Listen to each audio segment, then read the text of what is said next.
او دا سړی چې کوم راغلی و د ده نوم ضمام ابن ثعلبه، نور روایتونو کې شته رضی الله عنه. دا ډېر برکتي انسان و، د ده برکت مو واورئ. دا باندې چې ساده سړی دی او په غوږ کې دا خبره لګېدلې ده چې داسې پیغمبر راوتی دی او د پیغمبر صلی الله علیه وسلم طرف نه یو کس د دوی طرف ته تللی، هغه دا خبره دې ته وکړه، نو دې تحقیق کړو د هغه لرې دنیا نه را روان دي. داسې خلک تپوس کوي. چې راغی نو یو خو یې اوښ دننه ودرو،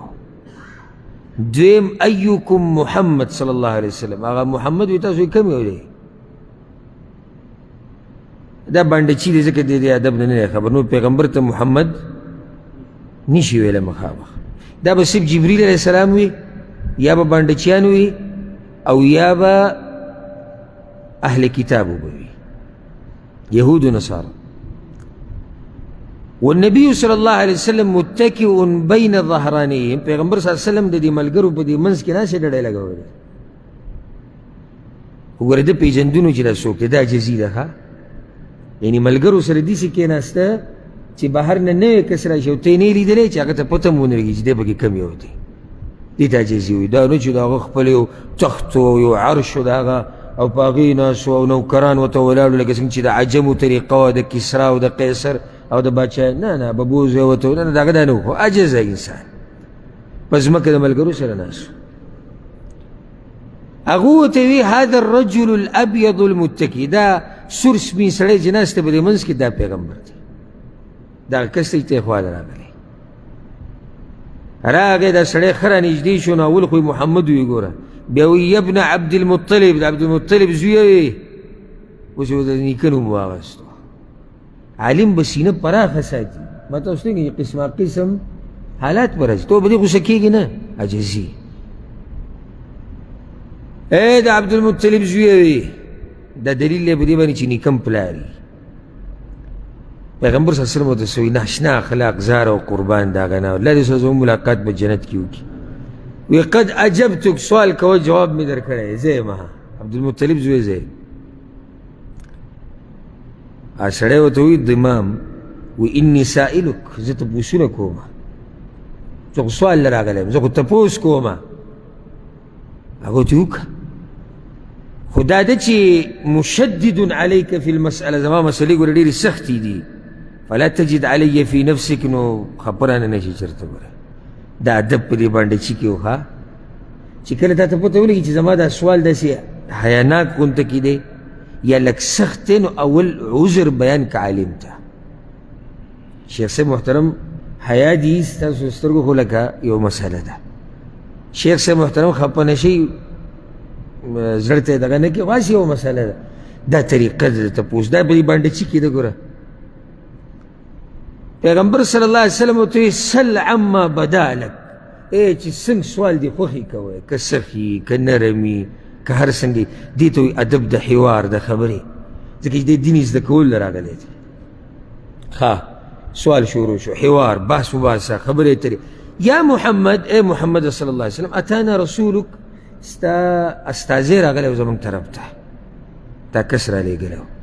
فزعم لنا انك تزعم ان الله ارسلك، نو هغه دا دعوه وکړه چې ته دا دعوه کوې چې الله ته رالیږلی. دا اوس د پیغمبر سره خبره کوي. ښه یو روایت کې داسې راځي چې کله ده دا ووایي چې زه سوال کوم، خو ګوره سخت سوال به کوم. پیغمبر ډډه لګولی و، داسې کېناستو، وایي چې څنګه سوال دې خوښې کوئ، نیغ شو ورته چې کوم سوال دې خوښې کوئ. الله اکبر. د دې سړي خواله راغلی چې د هغه سمه سینه ده،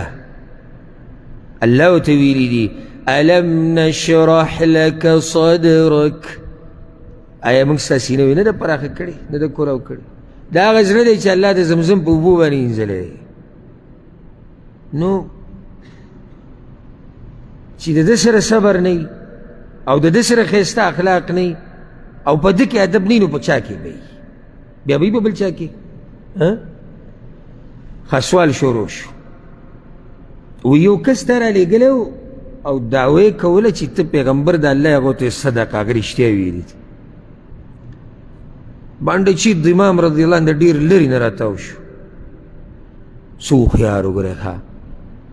حالانکې د بانډچیان د علم نه او د ادب نه اکثر لري خو دا ډېر یو ناشنا انسان و وی فمن خلق السما د کوم ځای نه راځي ګوره وی د اسمانونه چا جوړ کړي پیغمبر ته وی هغه وی الله دا خو الله جوړ کړي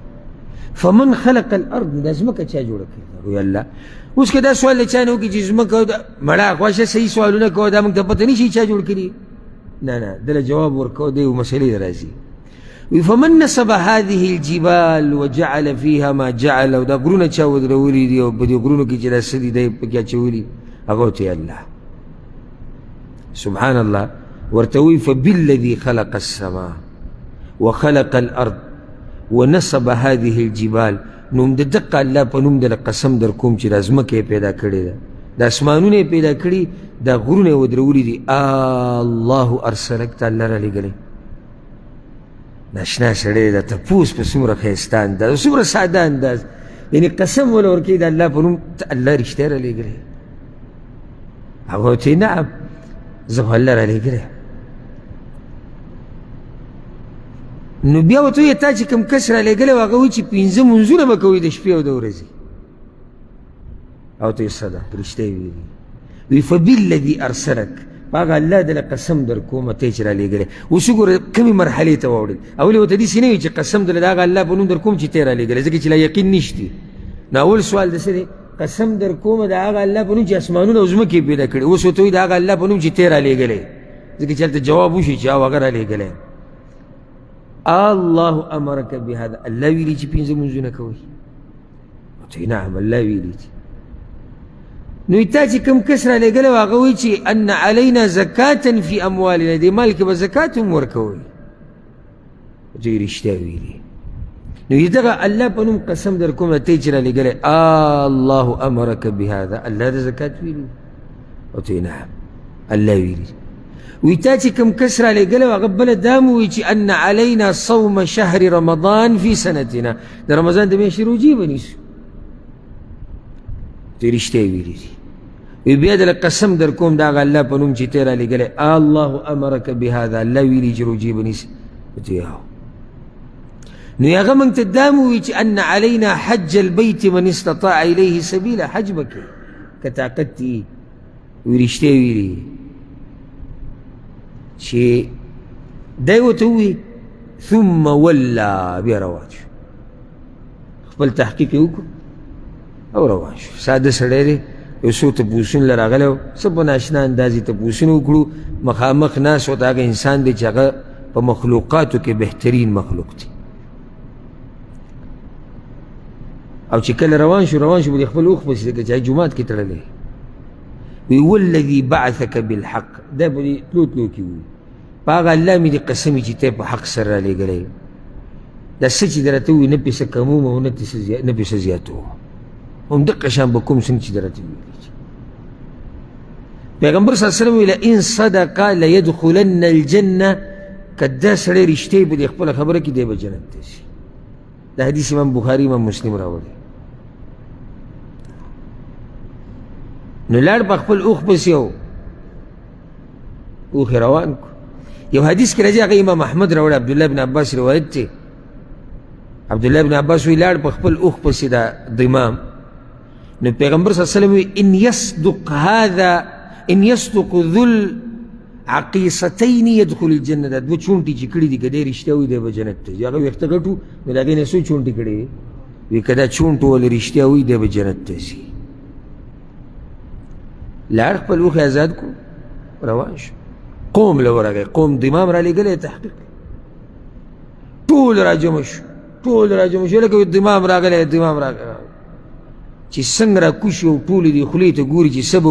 وی بئست اللات والعزا دا لات او عزا بت د هېڅ کار نه دي دا موږ سره ځانه قیسې جوړې کړي دي داسې